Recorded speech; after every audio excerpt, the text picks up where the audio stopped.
जय हिंद, नमस्कार। मैं अंबर जैदी स्वागत करती हूँ आप सबका एक बार फिर से हमारे आज के कार्यक्रम में। दोस्तों, भारत को 500 million tons of gold oxide मिले हैं और बहुत एक्साइटिंग खबर है। और बिहार के जमुई डिस्ट्रिक्ट में जमीन के नीचे बहुत सारा सोना मिला है, और वो भी एक ऐसा खजाना जिसने पूरे देश का जो चेहरा है वो बदलने की शक्ति रखता है। जियोलॉजिकल सर्वे ऑफ इंडिया के मुताबिक बिहार के पास करीब 222 मिलियन टन्स ऑफ गोल्ड है। गोल्ड ओर्स की मैं बात कर रही हूँ। और जिसमें करीब, अगर हम शुद्ध सोने की बात करते हैं तो वो है 37.6% शुद्ध सोना।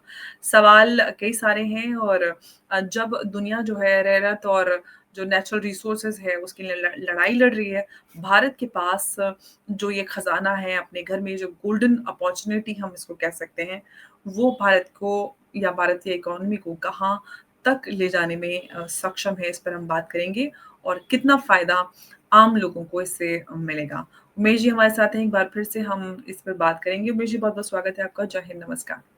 जय सिया राम। अंबर जी, वो एक तरह से वो प्रेस इंफॉर्मेशन ब्यूरो जो गवर्नमेंट ऑफ इंडिया ने रिलीज किया है, वो आप दिखा हुँ, दीजिए। तो इससे एक तरह से हमने अपने चैनल में बोला कि हम जो भी बोलेंगे उसके बाद हम सोर्स भी दिखाएंगे। उसी के मद्देनजर हम ये सोर्स दिखा रहे हैं जो दिसंबर 2021 में एस्टिमेट किया है कि भारत के पास 501 million ton of gold oxide है, गोल्ड ओर्स है। अब ये जो गोल्ड ओर्स है, हम बता रहे थे बहुत दिनों से कि गोल्ड ओर्स बंसवाड़ा में मिला है, कुछ जबलपुर में मिला है, वो सब बहुत कम है। अगर इधर देखा जाए तो एक तरह से ये खोने सोने की खदानें मिली ही हैं। और बिहार के जमुई डिस्ट्रिक्ट के अंदर 222 मिलियन टन गोल्ड है। मतलब गोल्ड के ओर्स है। और इसके अंदर बताया जाता है कि अराउंड भारत के पास कम से कम अगर 44% जो गोल्ड रिजर्व है इसके अंदर मिल सकते हैं, तो कम से कम 300 से 400 टन का गोल्ड इसके अंदर से निकल सकते हैं। भारत सरकार ने गोल्ड निकालने के लिए हमारी स्वदेशी सैटेलाइट्स की यूज की है। और वहां पर वो जब जो हमारे सैटेलाइट्स के अंदर जो सेंसर्स है जो लगे हुए हैं, वो जाके चेक कर रहे हैं कि टोपोग्राफी ऑफ द लैंड क्या है। 3D मैपिंग की जाती है। फिर एआई के द्वारा उनको जाना जाता है कि कौन से धातु हो सकते हैं। उसके बाद जियोलॉजिकल सर्वे ऑफ इंडिया सारे स्थान पे जाके वो वहां पर चेकिंग करता है।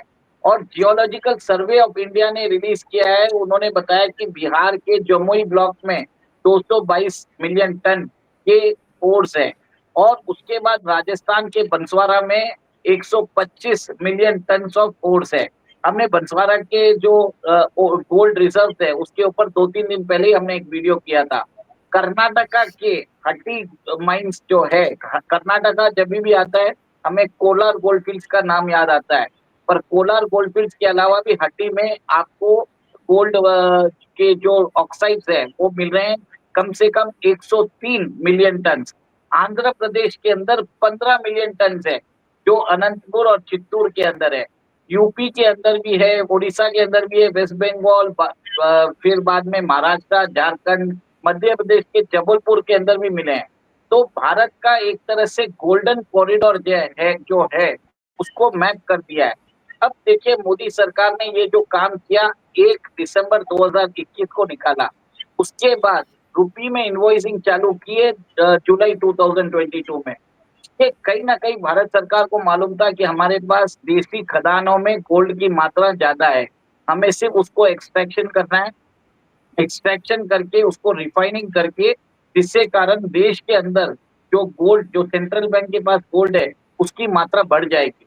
अंबर जी, सबसे बड़ी बात यह है कि गोल्ड के इतने बड़े रिजर्व्स होने से आप ये देखिए कि हमारी ईस्ट, वेस्ट, साउथ, नॉर्थ सब जगह गोल्ड मिल रहे हैं। और अभी तो इसकी शुरुआत हुई है। डिजिटली मैपिंग कर रहे हैं, फिर बाद में जीआईएस उसको जाके देख रहा है।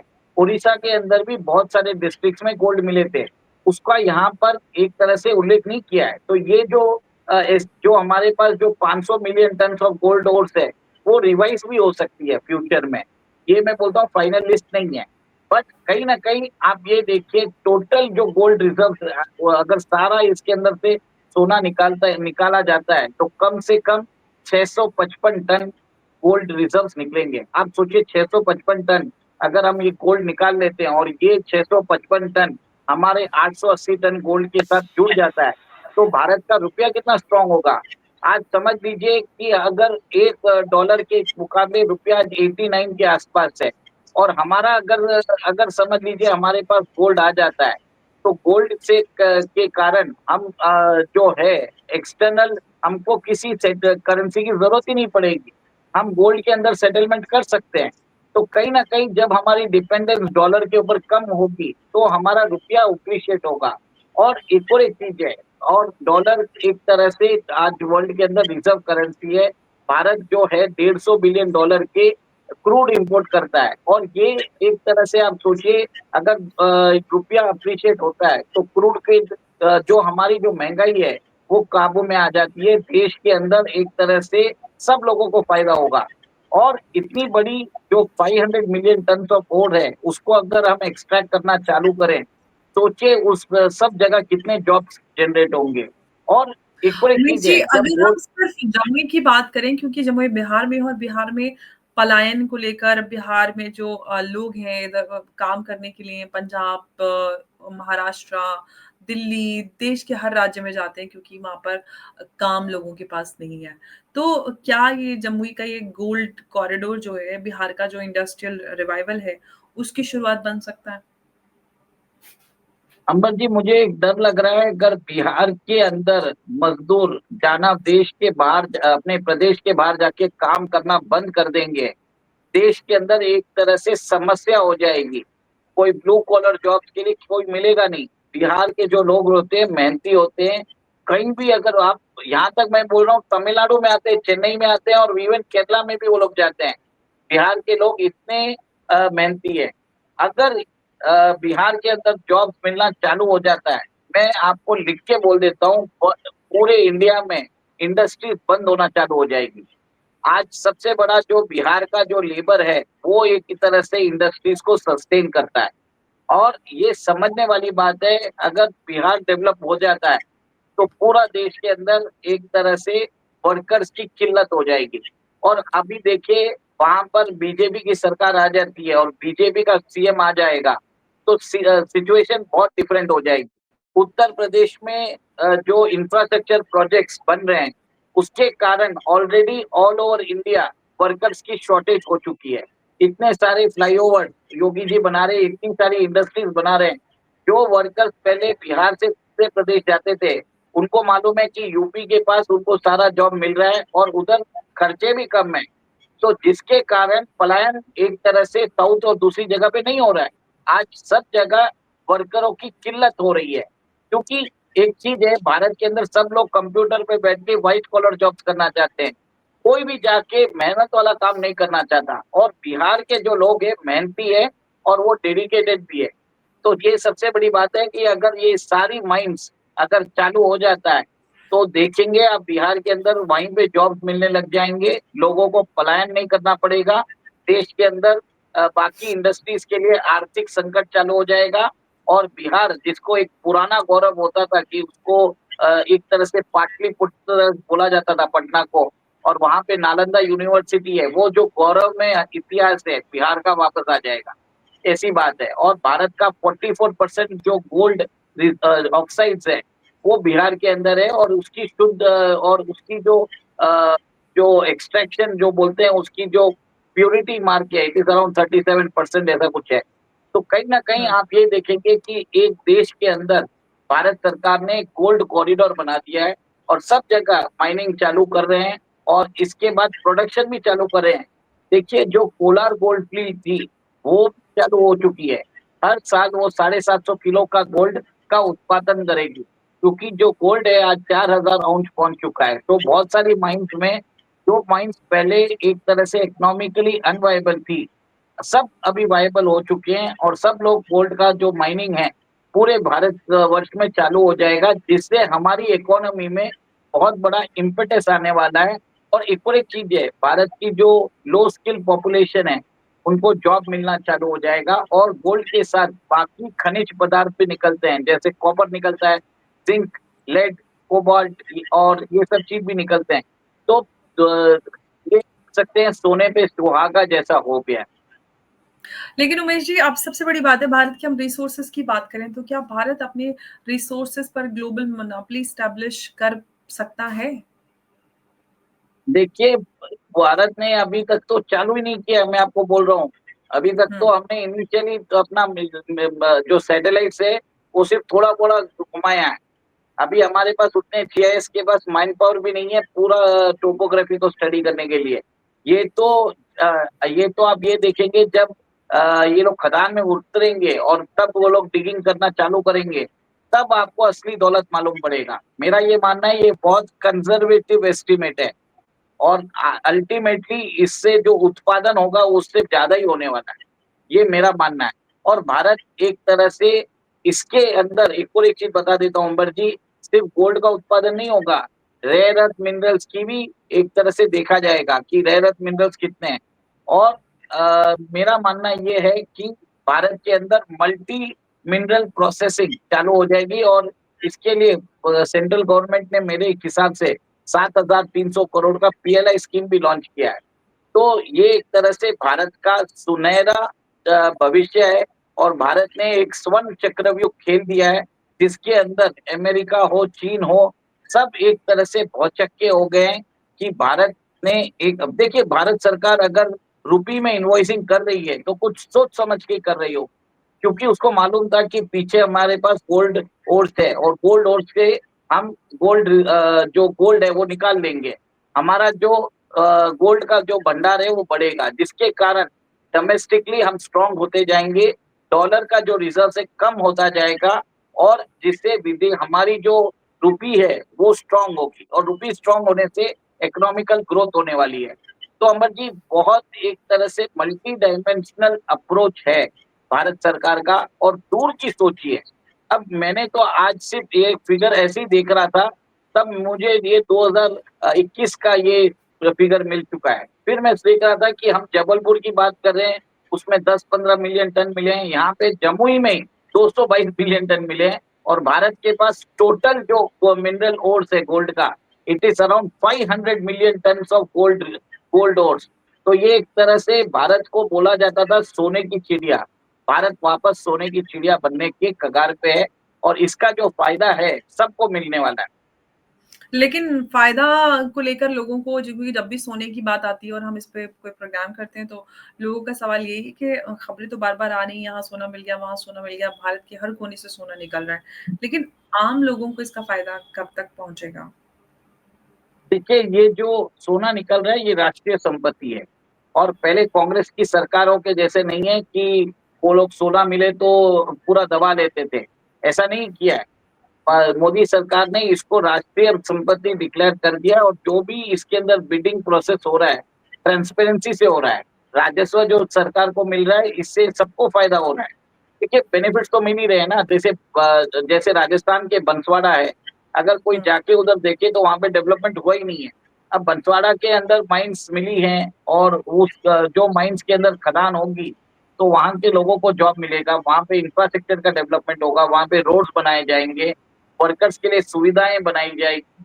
तो और जब रेवेन्यू आता है, उनकी उनके हाथ में पैसा आएगा, तो ओवरऑल रीजन में डेवलपमेंट होंगे। तो एक तरह से इम्पेटस मिलेगा इकोनॉमी को। तो कहीं न कहीं लोगों को इनडायरेक्ट बेनिफिट्स देखने की ज़रूरत है और ये जो पहला जो बेनिफिट मिलेगा, जिस जगह सोना मिला है, वहाँ के लोगों को मिलने वाला है, क्योंकि उनको एम्प्लॉयमेंट मिलेगा और जो रीजन डेवलप नहीं हुए, वो भी डेवलप होना चालू कर देंगे। लेकिन अब बात करते हैं कि जो ये गोल्ड रिफाइनिंग और एक्सट्रैक्शन के लिए हमारे पास टेक्नोलॉजी की बात होती है, जो मॉडर्न जो सस्टेनेबल टेक्नोलॉजी हमारे पास है, क्या हम कर पाएँगे या फिर हमें और विदेशी सहायता की आवश्यकता होगी यहाँ पर? सीधा बात बता देता हूँ, जितना भी हमने गोल्ड की ट्रैकिंग की है, सर्वेलेंस किया है और जितनी भी खोज की है सैटेलाइट से, हमारी स्वदेशी सैटेलाइट ने किया है। स्वदेशी एआई सॉफ्टवेयर यूज़ किया है। जीआईएस ने एक तरह से टेक्निक निकाली है जो एनवायरमेंटली अ, हार्मफुल नहीं है, एनवायरमेंटली सस्टेनेबल है। तो कहीं न हुँ। कहीं आप ये भूल जाइए कि एनवायरनमेंट को कोई प्रॉब्लम होगा। मोदी सरकार ने एक तरह से पूरा एक तरह से एहतियात बरताया है कि एनवायरनमेंट जो प्रदूषण नहीं होना चाहिए, वहाँ के लोगों की ज़िंदगी को प्रभाव नहीं डालना चाहिए।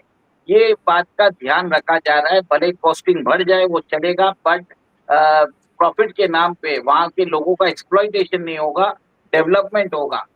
ये चीज़ आप मान के चलिए। और ये देखिए कितने सारे, देखिए सबसे बड़ी बात है, ये लोगों के अंदर एक विज़न है। ये मोदी सरकार का विज़न है कि देश को डेवलप करना है, देश की अर्थव्यवस्था को डेवलप करना है, और उन्होंने सोच ही लिया था कि 2021 में जब इतने सारे हमारे पास टन्स हैं, 500 मिलियन टन के गोल्ड हैं, तो हम एक तरह से इंटरनेशनलाइज़ेशन ऑफ रुपीज़ सोच सकते हैं। अब देखिए, ये जो सोच है, ये एक तरह से ये खोज के कारण हुई है। ये मेरा मानना है, और भारत के अंदर अभी देखिए गिफ्ट सिटी का हमने इंटरनेशनल बुलियन एक्सचेंज भी खोल दिया है। तो अंबर जी, बहुत एक तरह से दूरआत्मी सोच है, मेरा ये मानना है। देखिए भारत में काम स्लो होता है, बट स्टेडी होता है, और एक तरह से मोदी सरकार के अंदर सारे प्रोटोकॉल्स फॉलो होते हैं, और सरकारी काम तो डिले होता ही है, आपको भी मालूम है।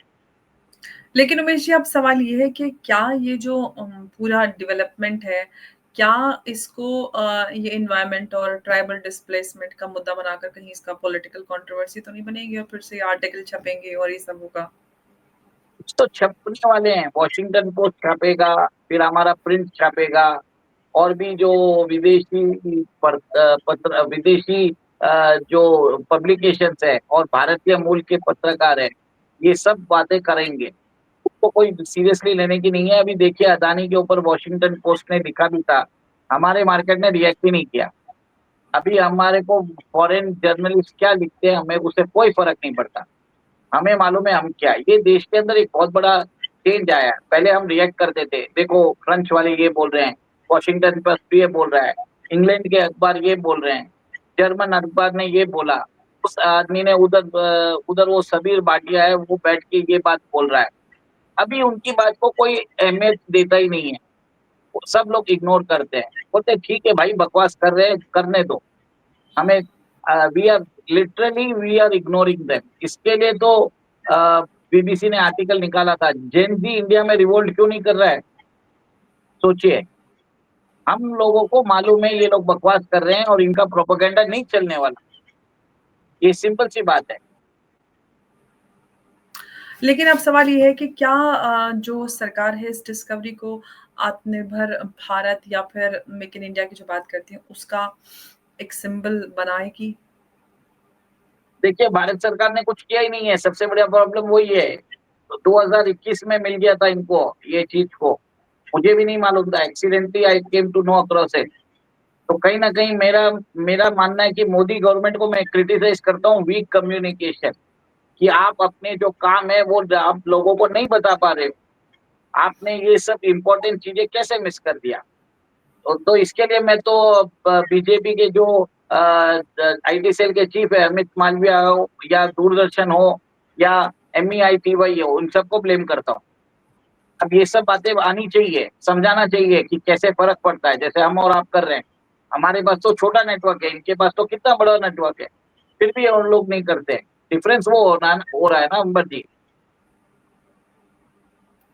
तो लेकिन अब क्या आगे, मतलब वो मैं पूछ रही हूँ?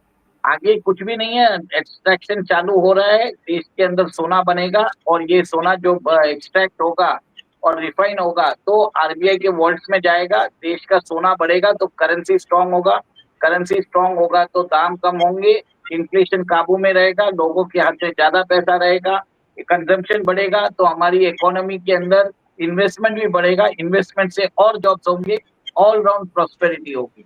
सिंपल है।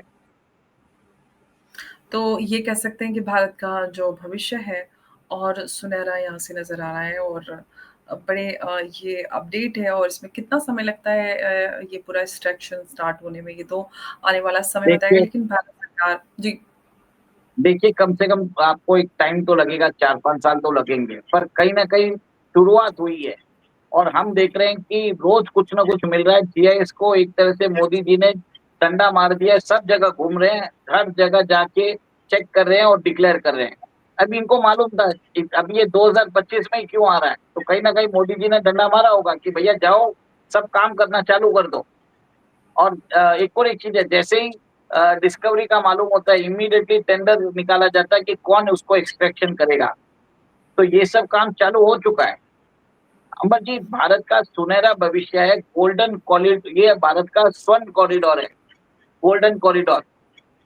ये मोदी जी ने देश को एक तरह से प्रगति के राह पर लेके जा रहे हैं। बिल्कुल। और यहाँ से इतना तो नज़र आता है कि भले ही आने समय इसमें थोड़ा लगे, लेकिन शुरुआत हो गई है। और जिस तरह से रिसोर्सेज़ को एक्सप्लोर किया जा रहा है, और ऑफ कोर्स एक्सट्रैक्शन में थोड़ा टाइम लगेगा, लेकिन एटलीस्ट पता तो होना चाहिए कि हमारे पास कहाँ-कहाँ पे क्या-क्या है। तो ये अपने आप में बड़ी बात है कि इस तरफ सरकार काम कर रही है, और आने वाले समय में हम इसका रिज़ल्ट भी देखेंगे, और जो भारत की इकॉनमी को और मज़बूती देगा। उमेश जी, आपका बहुत-बहुत धन्यवाद हमारे साथ आज की इस चर्चा में शामिल होने के लिए। नमस्कार, जय हिंद, जय भारत। जय सिया राम। जय सिया राम उमेश जी। बहुत धन्यवाद आपका। बहुत धन्यवाद।